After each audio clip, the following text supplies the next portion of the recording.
After the death of founding member John Bonham and the public disbandment of Led Zeppelin in 1980, the thought of continuing on weighed heavily on singer Robert Plant.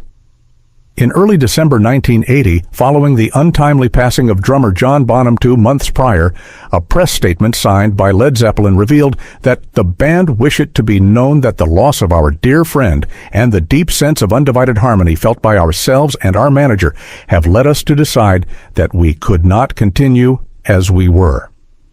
Speaking with Vulture in a new interview, former Led Zepp singer Robert Plant says at the time he knew he had to continue on, and even had plenty of musician pals to complete a solo album, but was unsure if what resulted would ultimately be up to snuff. After John Bonham passed away and there was no Led Zeppelin, there had to be a way to go, Plant says. I floundered around a lot because until I was 32, I was in some kind of wild and absurd adventure.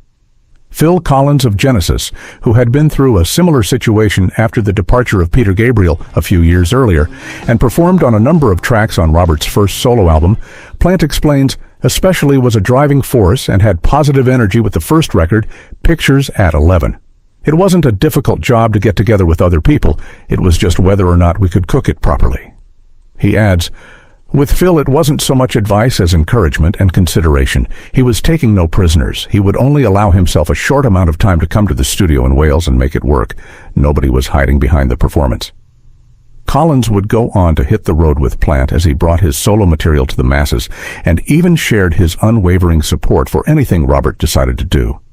He basically said, "Robert, the guy that sat behind you for all those years was my hero."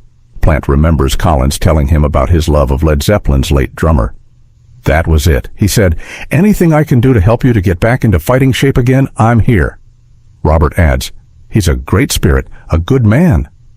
While Phil Collins had no problem dusting off the hits for a final Genesis tour in 2022, don't go checking for Led Zeppelin tickets anytime soon. Robert Plant has stated numerous times that he's not that interested in a reunion, telling the LA Times last summer, "Going back to the font to get some kind of massive applause. It doesn't really satisfy my need to be stimulated.